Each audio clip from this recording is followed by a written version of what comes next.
I'm Jeff Sickinga, Executive Director of the Ashbrook Center, and this is The American Idea, where we discuss the ideas, people, and events that have made America what it is today.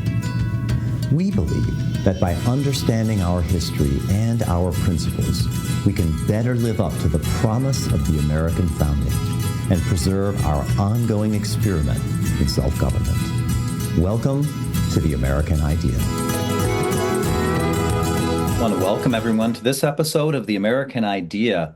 Today we're going to be talking about a very important figure in American history, particularly American history in the 20th century, but perhaps a figure about whom there is not as much correct, accurate, well-grounded understanding of than maybe any other figure in the 20th century, I would venture to say. That figure is Herbert Hoover. Who was Herbert Hoover? What was his importance? And what are the myths about Herbert Hoover that we might need to investigate a little bit more? And to join me for this conversation is a person who I would argue no one in the world knows more about Herbert Hoover than our guest today, George Nash. Dr. Nash is an independent scholar. He's an American historian, of course, a well-known interpreter of American political and intellectual movements, particularly American conservatism. He is a senior fellow at the Russell Kirk Center for Cultural Renewal and a widely published author. He has published a number of books, a couple that would stick out, I think, to our listeners and certainly were important for me in understanding 20th century intellectual history. One in particular, the conservative intellectual movement since 1945. He's also written multi-volume biography of the life of Herbert Hoover and is working currently, and we hope soon to complete, a volume on the relationship between Herbert Hoover and Franklin Roosevelt. Dr. Nash received his PhD from Harvard University and has been one of the most prolific and interesting scholars of American intellectual life in the 20th century. George Nash, thank you for taking the time to join us on The American Idea. Thank you for inviting me. It's a pleasure to be with you. Our listeners are pretty well historically informed. Of course, all Americans should have heard of the name Herbert Hoover. Our listeners certainly have, and they know something about Herbert Hoover. But just to remind us to start the conversation, can you situate Herbert Hoover in American history in the 20th century? Who was Herbert Hoover? Well, he was born of Quaker parents in a little village in Iowa called West Branch, Iowa in 1874. Was orphaned before he was 10, eventually lived with an uncle in Oregon and got admission to the so-called pioneer class, first class, of Stanford University in the 1890s. There he graduated in geology and very quickly undertook a career as a mining engineer, which took him to Australia, to China, literally around the world several times before World War I, and had a first very successful career as a mining engineer and financier, based largely in London, although always retaining his American affiliations, citizenship, and sense of himself. And then in 1914, he was in London when the Great War broke out, the First World War, and there were approximately 100,000 American tourists stranded in Europe, caught by all of the paralysis that ensued on the railways and so forth, trying to make their way to London and eventually back to the United States. Hoover, as an American resident of London at that time, organized a relief effort for them, just organizing passage on boats, hotel space, food relief, and so on. That was his first entrance onto what he called later the slippery slope of public life. And just to keep it brief here, his next 7 years were devoted to humanitarian work in Europe, food relief for the entire civilian population of Belgium, made him an international figure, an international humanitarian hero.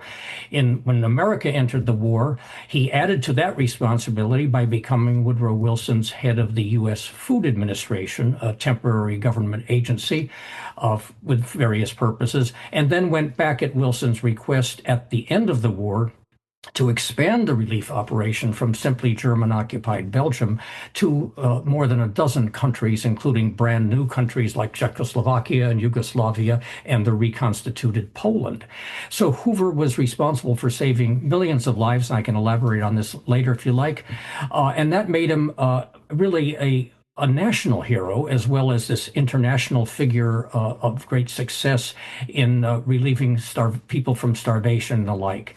He came back to the United States, got involved in American politics, became Secretary of Commerce under Presidents Harding and Coolidge, and then in 1928, and of course everyone in this audience I'm sure knows, was elected President of the United States without ever having held an elective public office.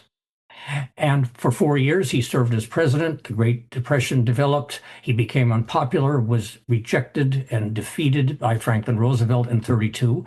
And then, after a brief spell of quietness and staying off the stage, he re-entered public life as what he called a crusader against collectivism, meaning the collectivism that he found distasteful in the New Deal. And from 1933 then till 1964, 31 and a half years, Hoover lived as an ex-president, longer than any other ex-president until Jimmy Carter, who just took that record a few years ago. So Hoover had a very active life, and the 4 years of the presidency were not exactly an interlude. They were a pinnacle, but they were not the complete story of his life. He spent literally 50 years in public service in the public eye, only 4 of which were the 4 years of the White House. And that service took the form of humanitarian work, philanthropic work, but also political and ideological opposition to what came after him, what he saw as a wrong turning in American life. And so I think what most people say to me when I relate a few of these sorts of details about his life is that most people say they didn't know that he did that much. There is a kind of fixation on that one period. Properly, he was president. Not too many people have had that position. So that is not improper to focus on, but it does, I think, miss much about the importance and the significance of Hoover's career if we don't include that larger career trajectory that he had. Let's talk then a little bit about his life pre-presidency. As you say, it's so important for understanding Herbert Hoover's thought and his legacy. When he comes back after serving with the Woodrow Wilson administration, of course, a Democrat, Wilson, then he comes into American public life, as you said, as Secretary of Commerce in a Republican administration. What is the political situation in America, an intellectual situation at the time? Obviously, it's the progressive movement, but you still have 2 political parties. Where does Hoover fit in that constellation in the 1920s? Yes, I'll just have to back up a little bit to give a proper context for answering that. Hoover came from a Republican village in small-town post-Civil War Iowa, where, as he later put it, the only Democrat in the town was the town drunk. Unconnected facts, I'm sure. Yeah. Hoover, like many American mining engineers who were an adventurous and much-traveled bunch before World War I, Hoover, like many others in that profession, rather admired Teddy Roosevelt, who was asserting American presence on the globe and so on. And therefore, in 1912, Hoover actually gave a financial contribution to Teddy Roosevelt's Bull Moose campaign. Hoover saw himself as a progressive Republican. He joined what I think still exists today called the National Republican Club in New York City. And then when he was given the opportunity for wartime service transcending politics through the Food Administration, he left that mild Republican affiliation and served as in Woodrow Wilson's, you might say, inner cabinet. He wasn't a formal cabinet officer, but he was very much involved in the Wilsonian circle, to the point that many Democrats wanted him to run as a progressive successor to Woodrow Wilson in 1920. Really? Yes. When he came back from having fed the Belgians, made his reputation, and then fed much of Europe afterward, he was regarded as almost a superhero. John Maynard Keynes said he was the only person who emerged from the ordeal of Paris, meaning the Versailles Conference, with an enhanced reputation. And it was a kind of a non-political or above politics role that he had. It was not a seeking votes, and so forth, running for Congress, something like that. Now, here's one of the ironies, and some of Hoover's friends in the Woodrow Wilson period were the Roosevelts. Roosevelt was Assistant Secretary of the Navy, and Hoover was 8 years older, but was a kind of a rising heroic star. In January of 1920, Franklin Roosevelt wrote to a friend who was also a friend of Hoover. He said, "I wish we could make Hoover President of the United States. There could not be a better one." Historians like to quote that letter. Roosevelt was at that point trying to persuade Hoover to get off of his position of being an independent progressive right after the war. Hoover said of himself that he didn't like Republican reactionaries and he didn't like Democratic radicals. I think what he actually hoped to have happen was a draft of himself by the Republicans as a progressive, Teddy Rooseveltian leaning type Republican. I believe, on the basis of research, that Hoover might have gotten the Democratic nomination had he agreed to listen to FDR. The Democrats were desperate. Wilson was desperately ill. The party looked discredited and so forth, and they thought that this might be their salvation. So what happens? Louis Brandeis, Justice Brandeis's nephew, a man named Louis Whaley, I think I'm pronouncing that correctly, went to Roosevelt in early 1920 and said, "We Democrats are in distress, but I think here's the dream ticket. Hoover of California," that was then Hoover's residential place, "as president, and Franklin Roosevelt of New York as his running mate." And Roosevelt basically said, "Yeah, go ahead. See what you can accomplish," and so on. Now, a further irony is that Roosevelt did become the vice presidential nominee of the Democrats in 1920, but Hoover, in the meantime, had pulled him away from the Democrats. Here's a little factoid as I go on here. Hoover won the New Hampshire Democratic primary in March of 1920 without ever setting foot. Really? And then at the end of March, he was more and more seeing himself as wanting to go in the Republican route for various reasons, and that direction. But he was pro-League of Nations or ratification of the Treaty of Versailles with some reservations, which meant that he kind of broke from Wilson ultimately. But he wanted to go in that direction, and he had as his opponent in the California Republican primary, Senator Hiram Johnson, who was also running for president and who thought Hoover was just out there to block him. So that developed into quite a feud. At any rate, Hoover announces at the end of March that he wants to give California voters a choice about where they wanted America to be in the world and so forth. And so he allowed his name to be put in nomination. He got about a third of the vote, which is fairly respectable since he never went out there and he didn't have the organization that Senator Johnson had. But anyway, Hoover, a week later, after this has already happened, wins the Democratic primary in Michigan. And I believe, as other historians said, if Hoover had allowed his name to go forward as a Democrat, he might quite possibly gotten the Democratic nomination, and conceivably with FDR as his running mate. But Hoover had his reasons. I think he felt closer to the Republicans. He also, I think, sensed that the Republicans were likely winners that year. Why should he put himself up as a sacrificial lamb for the Democrats? And Roosevelt and another friend were trying to get Hoover to think long term and say, look, you might lose this time, but you'll be head of the party, that kind of argument. And Hoover didn't buy it. So he then became a supporter of Harding for president. Hoover's name was put in nomination. He didn't get very many votes, but Harding called him later in the campaign the smartest gink I know. Harding was very impressed by Hoover, this great manager of resources, food administrator, humanitarian, so on. So eventually Harding puts Hoover in the cabinet as a Republican nominee. By then, Hoover has returned to his pre-1914 Republican affiliation, but he went through all of that to get to that point. So I hope that helps explain the trajectory, which is quite unusual. I don't know, actually, of any other American political figure of prominence who served in one administration of one party and immediately went to the succeeding administration. And who seemed to have won votes in the primaries in the same year of both political parties. He never won a Republican primary, but he was unequivocally the candidate of the Ivy League. There are all these polls of faculty and students at Harvard and so on. Hoover was this nonpartisan hero.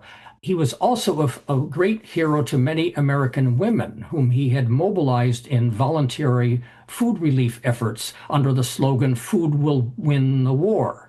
And he issued edicts, you might say, that were put up on kitchen windows and by the housewives, conserve food, have meatless Tuesdays and wheatless Wednesdays, whatever, and so on. And they appreciated being given a role. So a lot of Hoover's support was from, you might say, the middle class, progressively oriented, but not necessarily ideologically progressive parts of the population. And before he officially swung to the Republicans, the New Republic wanted him for president. The New York World, which was a major Democratic newspaper at the time, wanted him for president. Roosevelt, as I indicated earlier, thought well of Hoover. So there was all this Democratic support, which of course was disappointed when Hoover made his choice. But he had that kind of nonpartisan strength in both parties, not enough to win him the Republican nomination, and the party chieftains feared him because he had been part of the Wilson team and therefore was suspect. And there's more to that I won't take the time to go into. But anyway, Hoover did make that transition and was thought of as a progressive Republican. And in 1920, he defined himself as an independent progressive, and then he argued eventually that the progressive Republicans were the better body to go forward that way. And he had to overcome the opposition of the Republican old guard. And some of them wanted Andrew Mellon, to become Treasury Secretary. And Harding played tough. He said, no Hoover, no Mellon. So he forced the party right wing to accept Hoover as the price they had to pay for getting Mellon as Secretary of the Treasury. Little interesting factoid. So the Republican Party was split in certain ways, and Hoover came out of the moderately progressive wing, never progressive enough to really satisfy progressive Republican senators, and maybe a little too progressive to satisfy the most regular Orthodox conservative-minded Republicans. So he had a kind of anomalous position there, which is part of the story of his life, really. Well, let's a little bit then in the 1920s as it progresses, and he's Commerce Secretary, as you mentioned. What are some of the defining issues of the day for Hoover, and what are his positions on those, and how do they compare or contrast with either people in the administration or in the Democratic Party? Where is he situated as the 1920s moves on? Well, it was said by historians in some later years as a kind of summary of this that Hoover was too progressive for the conservatives and too conservative for the radicals. And Hoover came in and took this somnolent, relatively recently created federal agency, the Commerce Department, and turned it into this almost ubiquitous dynamo with all sorts of ideas for standardization of products, for example, development of civil aviation, changing the railroad industry. Hoover had an incredible reach. So he defined commerce, and Harding let him do this very broadly. Commerce affects everything. So he got the designation. Someone said of him that he was Secretary of Commerce and Undersecretary of every other department. But that didn't necessarily please the secretaries of the other departments. One of his big feuds was with Henry Wallace the Elder, who was Secretary of Agriculture. Henry Wallace's son became Franklin Roosevelt, Secretary of Agriculture, and eventually Vice President. There was one of the big issues of the 20s that divided the Republicans and created great perplexity was what to do about the ailing farm economy. Which was not sharing so much, or at least as much as it thought it should, in the more general prosperity that developed as the decade wore on. And the great panacea for the farm bloc, as it eventually came to be designated, was something called the McNary-Haugen Bill. He's named after a senator and a congressman who sponsored the legislation in Congress. And it was basically going to be a plan whereby the federal government would buy up farm surpluses to keep the domestic price up and then turn around and try to dump those surpluses somewhere overseas. Calvin Coolidge was furious at that. And Hoover and Coolidge, and that's a key point in their relationship, they shared that aversion to that kind of government manipulation and management. What Hoover wanted was farm co-ops. He thought that farmers should be able to organize co-ops that was constructive and so on. And he tried to bring devices to the fore that would promote that kind of stabilization and improvement of the farm economy. So agriculture policy was a big issue that divided the prairie and progressive Republicans against the East Coast establishment, management-oriented industrialists, et cetera, in the Republican Party. And Hoover, I don't think, could have been nominated had he supported the McNary-Haugen formula. That was just heresy to the party bigwigs in the East. And remember, the eastern states had quite a few electoral votes. New York was the biggest state that way, and Pennsylvania and so forth. So there was a tendency to think that you had to win with the Northeast and hopefully bring along the Midwest unless the farmers rebuild. So there was always this tension. How do you keep the farmers content? So Hoover, when he was nominated, promised that he would call a special session of Congress and set up a farm co-op program, and he did. To jump ahead a little bit, but that's one of the big issues. Another big issue was the question, which Hoover was at the forefront of, how do we develop the water resources of the country? Namely, the water resources of the St. Lawrence River, the Columbia River, the Colorado River in particular. And out of that came the Hoover Dam eventually.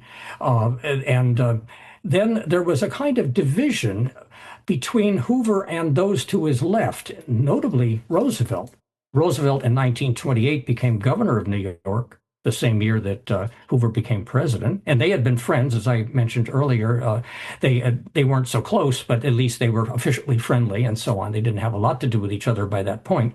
The issue with the St. Lawrence Seaway project was Hoover wanted to build it so that it can increase ocean commerce to the Midwest so the farmers could market their products more cheaply.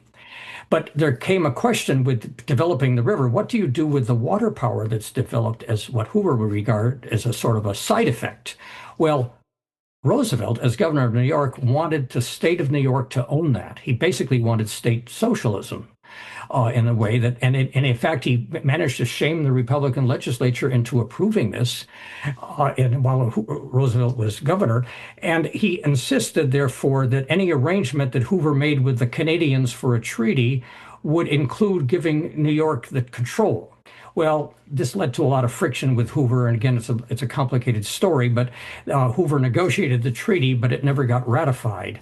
And not until much long after World War II was the St. Lawrence developed.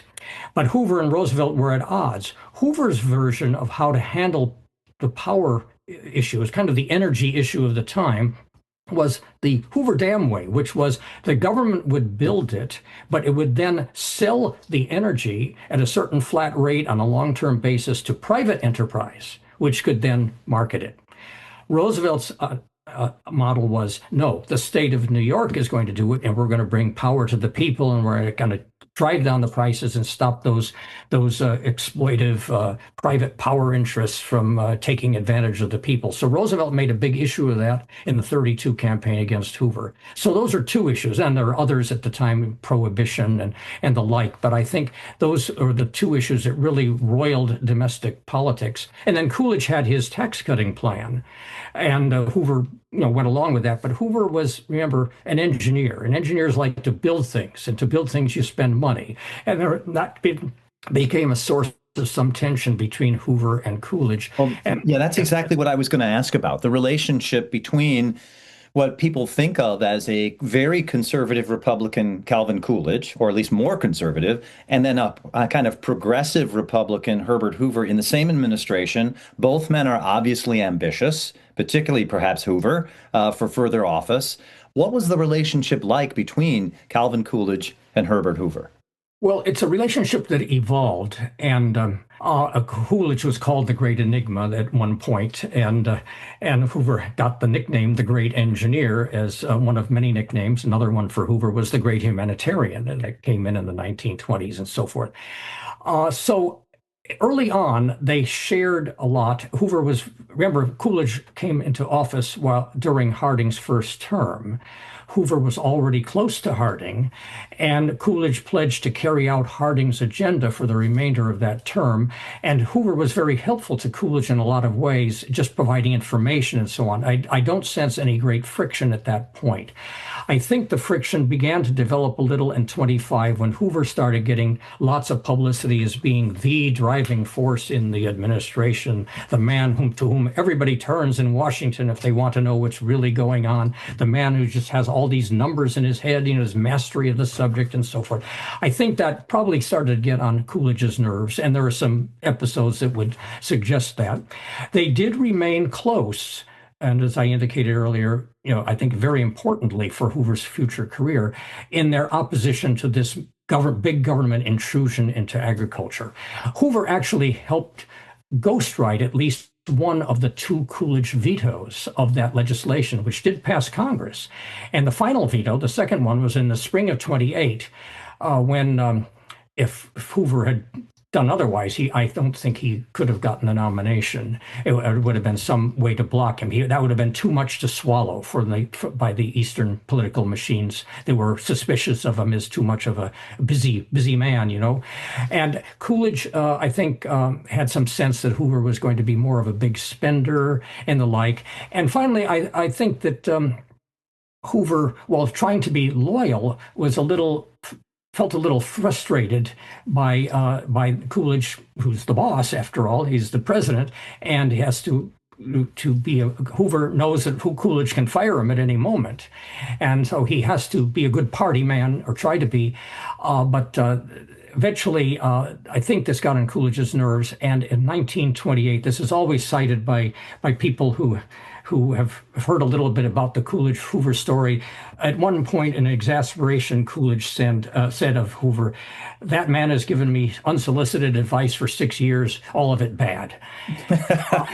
But that wasn't really true. Early on, in the early part of that relationship, they were cordial. It's later on when Coolidge thinks that Hoover is starting to get too far, maybe a little too prominent and so forth, that Coolidge sort of holds him off. And Coolidge adopts a very mysterious, detached view of the election. So people are wondering, right up to the moment of the nomination of Hoover in June of 28, is Coolidge going to run? Can he be drafted? Can we somehow twist his arm? And so on, and it never happened. And then Coolidge, after a few days, kind of sent a rather mild letter of congratulations to Hoover on his nomination. It didn't sound very warm. So people then started muttering, the gossip in the political classes. Well, does Coolidge really want Hoover? What? Hoover goes out to see Coolidge in Wisconsin, where Coolidge was vacationing, and they have this news conference where Hoover says virtually nothing, and it seems like it's very awkward. But in the fall, Coolidge still hasn't said anything publicly other than pro forma, endorsement. But that wasn't what the party wanted. They wanted a fulsome endorsement. And finally, the New York Times and some other pro-Smith, L. Smith, elements, L. Smith was Hoover's Democratic opponent, began to speculate out loud that maybe Coolidge didn't really care. Well, so then Hoover and Coolidge did something that I always think we have to keep in mind when we look at this total relationship. Coolidge was a Republican regular. He was a party man. That meant a lot to him. So on the Friday, I think it was, or just maybe a few days before that, before the November 28 election, Hoover goes to Coolidge, and they have it's videotaped, newsreel on the White House lawn. And they go through this little formality, and Coolidge says, "I wish you well," and so forth. But again, it's not the overwhelming endorsement. Well, a couple days later, in a telegram, Coolidge writes, and it becomes headline news throughout the country, a fulsome endorsement of Hoover at the last minute, and says you can't improve on it. It's one of the most effusive things Coolidge probably ever said. So he fully endorsed Hoover, maybe thinking, well, if they elect Al Smith, that'll be a reflection on Coolidge's stewardship. So he would want a Republican to succeed him, if for that reason alone, but also because he and Hoover did agree on a lot of things, despite the differences of temperament and sort of philosophical orientation to some degree. In 1932, Coolidge wrote a letter, an article, I think for the Saturday Evening Post, endorsing Hoover for re-election. And then on the night before the election of 32, Coolidge went on the air in a national radio hookup of all sorts of prominent people, and Coolidge was at his home in Northampton, Massachusetts, and which Coolidge gives a classically conservative defense about Hoover. This is tried and true. I've seen him in action. He knows what he's doing. We do not just go casually we don't just vote for the highest bidder, which is, I suppose, a way of referring to Franklin Roosevelt, but not by name. So Coolidge does what he is, I think, by his code of political conduct, he should do, which is namely to stick with the party, even though he was pretty sure, I think, at that point that Hoover was going to lose. So I don't think they ever had a break. But there was that tension, and I think that's a kind of a long answer to your question. But as you can see, it's an evolution from closeness to distance to maybe mutual irritation, but keeping it below the surface while they go through the rituals of party loyalty and the business of getting Hoover elected and reelected, which it becomes, of course, something that Coolidge, I think, sincerely desires. Before we continue with our conversation, I'd like to take a moment and ask you to learn a little more about the Ashbrook Center and how you can help us continue our work with teachers, students, and citizens. I'm Chad Kiefer, Director of Philanthropy and Strategic Partnerships here at Ashbrook. At its heart, America's story is about the lives of patriots who have given their last full measure of devotion to preserve and protect what it means to be an American. But the tragic truth is that the American story is being rewritten as one of oppression and despair. Back in 1776, the founders took a chance when they created a new government built on principles of liberty. They took a chance on America. Now I'm challenging you to do the same. Your gift to Ashbrook today reaches students, teachers, and citizens across the country, helping them to understand why America is worthy of their devotion.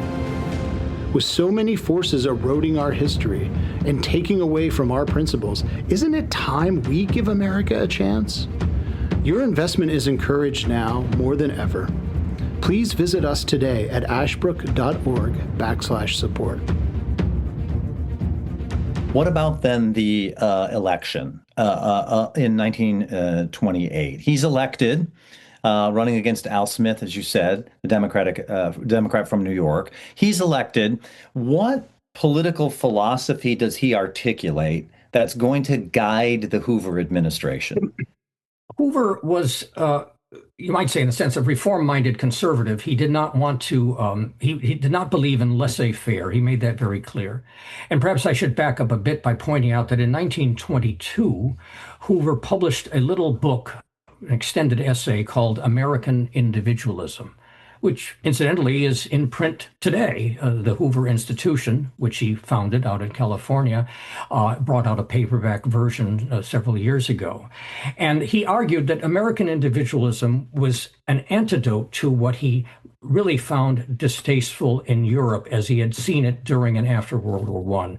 A Europe turning to socialism, anarchism, communism, all sorts of Europe in chaos. And on the other hand, he did not want what he called laissez-faire, which he thought was an outmoded social philosophy. So to him, American individualism was a proper balance. And the key to American individualism, as Hoover saw it, was what he called the great ideal of Abraham Lincoln, the ideal of equality of opportunity, a fair chance for everyone. And that meant that government had some role, but it did not have a dictatorial role in managing or controlling the economy. But in certain ways, government could stimulate improvement. So he wanted to improve society. He didn't want to radically restructure it. And so in 1928, he called Al Smith and the Democrats supporting that St. Lawrence, the state ownership of the St. Lawrence electrical byproduct. It wasn't yet developed, but that was in the planning stages, if you will.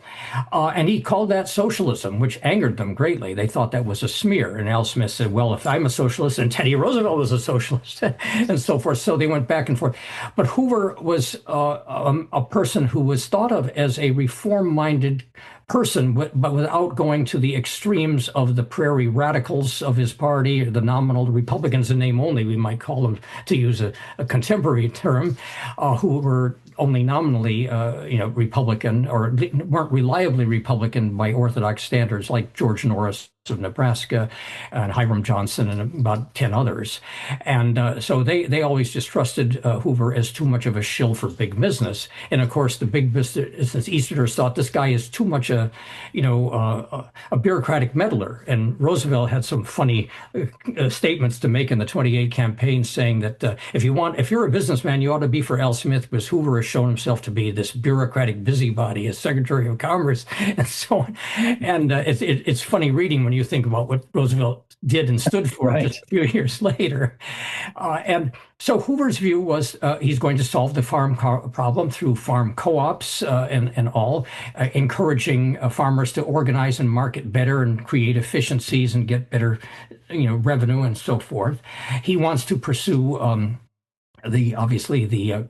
the development of inland waterways. That was a big project. And he wanted prison reform. And indeed, if you look at it, in the first 8 or 9 months of his presidency before the crash, Hoover was pushing a number of those sorts of reforms. But they weren't what we would think as big government intrusive reforms. And then comes the crash, and Hoover's view was that American individualism is this kind of moderate, centrist, reforming, but not upsetting the fundamental system of the country, which he called ordered liberty, limited government, what we would call civil society. He strongly favored what he called self-government outside of government, which is an arresting phrase, I think. What he meant by that was, I think, somewhat like what Tocqueville saw in the 19th century, all these associations for improvement that Americans were so good at organizing voluntarily for good deeds, good works. They didn't rely upon a distant government to try to build everything or finance everything or whatever. And Hoover felt that the American people had shown that this kind of creative capacity, and he wanted to stimulate that. Now, how could the government do that? Well, one thing it could do, and this will sound, maybe rather dull, the government could produce better statistics. And what many people don't remember is that we did not have a very good statistical database for a lot of matters until after 1930. I think it was in the 1930 census that it was, one of the questions was, are you unemployed or not? Up to that point, it was guesswork. But Hoover, as Commerce Secretary, had urged all sorts of development of statistics. Why? Well, statistics can help businesses plan. They can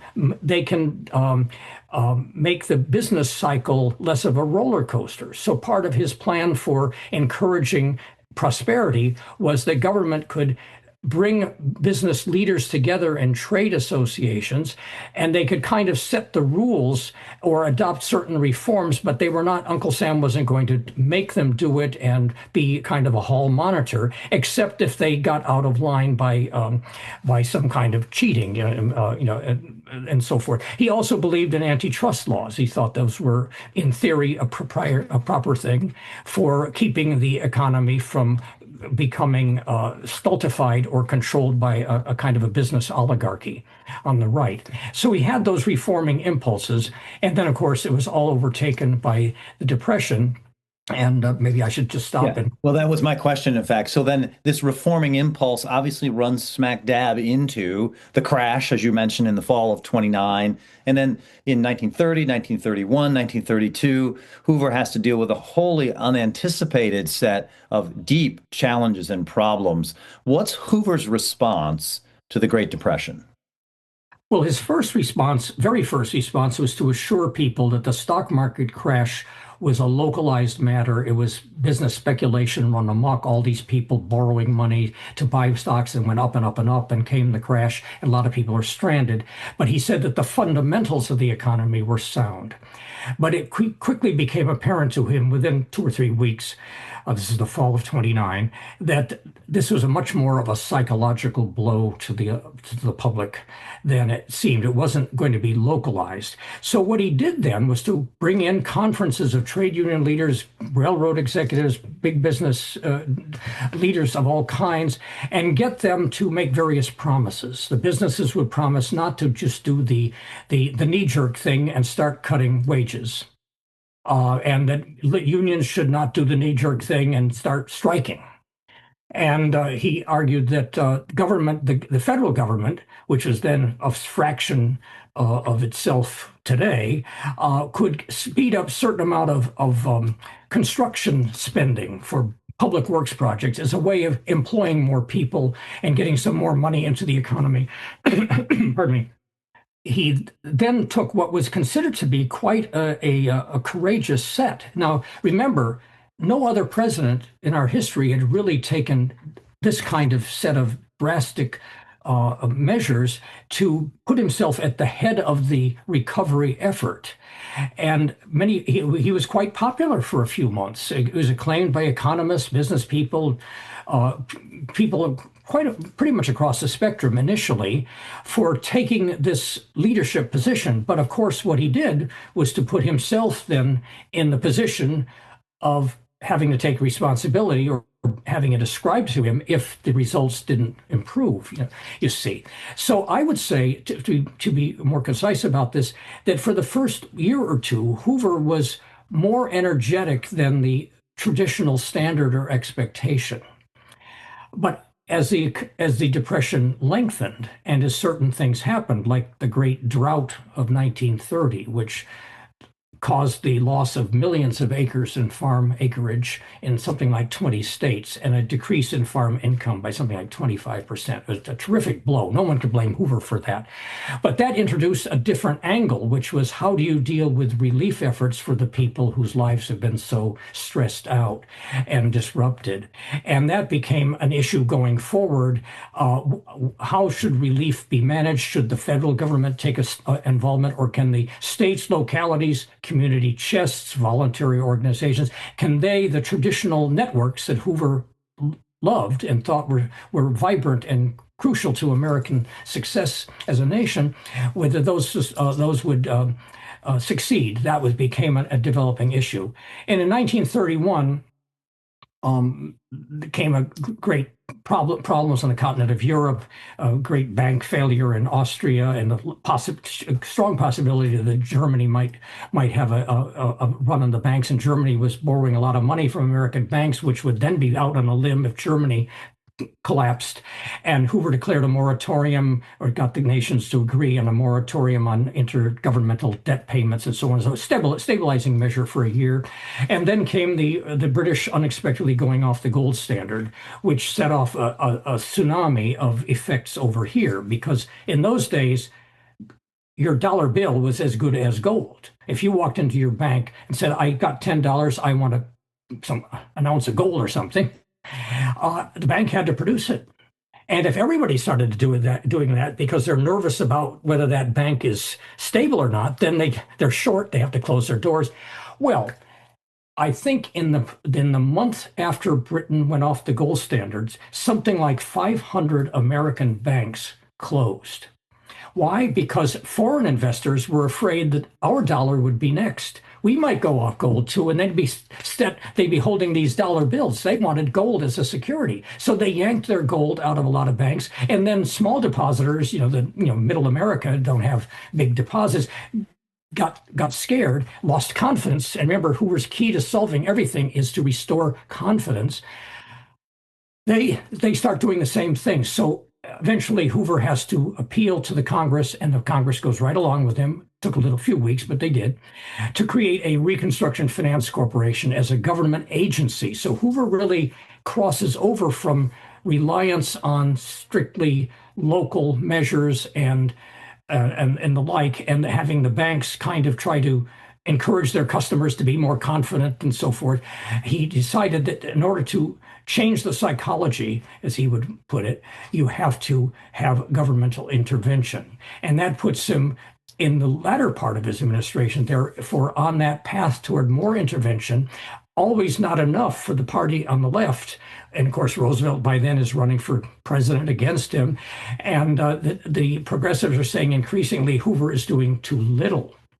At first, some were a little nervous that he was doing too much, early on, very early on. But as it kept going on and these external shocks occurred, Hoover became a little like Sisyphus. I have argued in a paper I published in the Hoover Digest, Hoover Institution journal, now just discontinued. But that was several years ago. My argument was that Hoover, in some ways, was like Sisyphus. He was always pushing the boulder up the hill in the ancient Greek myth. And just as he gets to the top, it rolls back down again and he has to start over. So he had to deal with the drought. He had to deal with the German problem. He had to deal with the British default on or going off of gold. So he had a series of shocks that just when it seemed like things had turned the corner, they got worse. So by the summer of 32, he's under considerable pressure for intervention. And again, the Congress passes a major bill, which you could say is a bridge to the New Deal. And that was, I think it was called the Emergency Relief and Construction Act of 1932, which for the first time provided federal aid to the states in the form of nominal loans of $300 million, a lot of money then, to help pay for relief. And so you then have the government stepping into that. I should back up and just say this. In the fall of 31, Hoover organized a national voluntary relief effort to raise money the old-fashioned way by community chest solicitation and so on across the country to provide funds for hospitals and unemployment relief and various measures that were increasingly desperately needed as unemployment soared and so forth. And it actually raised close to $100 million. It was the greatest voluntary effort the United States had ever seen. And Hoover went on the air, Calvin Coolidge went on the air, Al Smith was knocking on doors in New York City, urging people to support this effort. And by historic standards, it was a great success. The problem was that the economy was so deeply in trouble by then that even that amount of money could not fulfill the need. So Hoover was driven into rising to the point of requesting government intervention for relief, but it was a loan. It was supposed to be paid back, and it was not directly to individual citizens. He always fought against that. He never changed his mind on that one. He said you should not have the federal government giving direct money to people. It will be corrupting in a spiritual sense, you might say, creating what we would call a culture of dependency. And it would also be an invitation to political corruption, meaning party machines handing out the money and in return for votes. And those were two of the things that he most objected to in the New Deal when it came. And of course, after he's defeated in 1932, as you say, he spends a long time after that in retirement, but still engaged in public life, considering public affairs, commenting. And in fact, wrote a book, I believe, after he's out of office, The Challenges to Liberty, where he continues to argue against what he called collectivism. What's the life and career of Herbert Hoover like once he's defeated by Franklin Roosevelt in 1932? Well, pardon me, after taking a year off, he re-entered the public fray and engaged in what he came to call a crusade against collectivism. And he argued that the world was being swept by ideologies of extreme statism, socialism, communism, fascism, and what he called regimentation, which was his word for the New Deal. And the book that you're referring to is The Challenge to Liberty, published in 1934, which is his kind of political philosophy manifesto, and defending what he now called historic liberalism or true liberalism. And his argument was that was where he stood. He used to call it American individualism, but he came to call it historic liberalism. He was not quite happy about what the New Deal did because in terminology, because he said at one point in the mid-30s that the New Deal, having corrupted liberalism for collectivism, coercion, and the concentration of political power, he says it seems that historic liberalism must be conservatism in contrast. And I argue that that is a kind of his moment of recognition, that he's no longer this residual progressive that he had been before 1932 in some ways. He'd been outflanked on his left by more statist-minded progressives who grabbed the name, appropriated the name liberal. And so he had to he wanted to go with historic liberalism, but he recognized that it was, in effect, he was now a man of the right. And he devotes a great deal of time in the 30s, 40s to critiquing the New Deal and sees it as creeping socialism, creeping collectivism. He has a number of terms like that. And he says that we really have three ways we can relate the government to the economy. You can have just pure laissez-faire, no government relation to the economy, which he rejected consistently. Or you can have government as umpire, which was his view of what government should be, making rules but not choosing favorites. He said the other alternative is either government dictation or government control of enterprise. If it's government control, he would call that socialism or communism. If it's government direction or dictation, that's fascism. Fascists kept the companies, but they told them what to do. So he says the middle road there, what he would see as a middle road, was his preference. So from that somewhat Hayekian standpoint, I would say, if I may use the name Friedrich Hayek in this connection, Hoover becomes a critic of the New Deal. Now, he and Roosevelt both have a sense of the stakes that are here, because Roosevelt sees the New Deal as a great break with this rotten past, and so the great failures of the old order. And Hoover sees the New Deal as a great step, but in the wrong direction. And so what they end up having is a kind of a long-distance argument through their speeches and their supporters' speeches and so on, about what went wrong between 1929 and eventually 1941, when the economy rebounded under war stimulation and so on, and got back to a kind of a pre-1929 level. What went wrong in that period? Was capitalism at fault? And was the New Deal government approach the solution? Or was it the reverse? Was the New Deal one that worsened the projects, worsened the problems, worsened the problems, and therefore they have this debate which resonates to this time. And Hoover saw this coming, and I should make this point. In one of his great speeches in 1932, re-election speech, October 31st, 1932 in Madison Square Garden, he says, "This election is more than a contest between two men. It's more than a contest between two parties. It's a contest between two philosophies of government, and its outcome will dictate or determine the fate of the country for a century to come." He says that. He later said that was one of the most prophetic things he ever wrote or stated. So he sees this contest in very ideological terms and commits himself not to just going off and playing golf and staying out of the limelight and living a quiet life as an ex-president, but he sees himself as a warrior, really, a crusader against what he sees as this fundamental wrong turning. Now, along the way, he gets involved in other matters. He is a great philanthropist. He heads up the Boys Club movement for almost 30 years. He develops the Hoover Institution into what he wanted it to become, ultimately a think tank.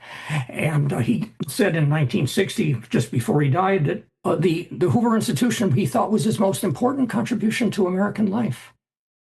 It was a remarkable thing to say, because he thought it had a didactic function. Yeah. Here were the records of mankind's failings and mistakes, errors, and so on, failures of collectivism, communism, revolutions abroad, etc. And so he saw it as this great repository that could educate the American people. And I think that he saw himself therefore as a great teacher.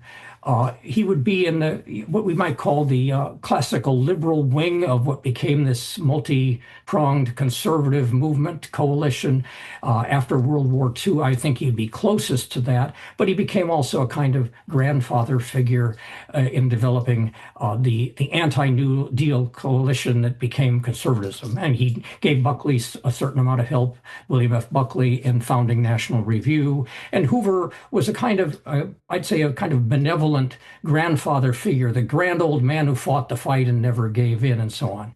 One other thing I should mention in talking about his later career, he tries to become a humanitarian again in World War II. And he did succeed to some extent in providing a certain measure of food relief to Poland in the very opening months of the war, and especially to Finland after it got invaded by Russia in 1939 and 40.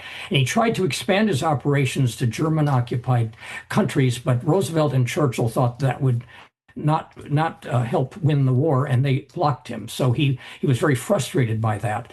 But he did other things to refurbish his humanitarian image. And I have to say this, it's been said by someone else, and I think it's true. If you look at all of the millions of people whom Hoover's food efforts supported, saved from starvation in World War I, the population of Belgium, other countries after the war, Soviet Russia, where 10 million or more people were fed by Hoover Relief in the early 20s, even though it was a communist regime.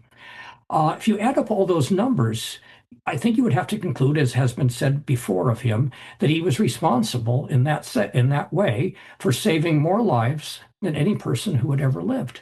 Fascinating, insightful look at the life and legacy and thought of perhaps a misunderstood, important person in American history. Herbert Hoover. George Nash, thank you for taking the time to join us today for this illuminating conversation on the American idea. Thank you for having me. Thank you for listening to this episode of The American Idea. If you enjoyed this episode, remember to subscribe at Apple Podcast, Spotify, or wherever you get your podcasts, and leave a 5-star review. If you want to learn more or get involved in Ashbrook's vital work, visit our website, ashbrook.org.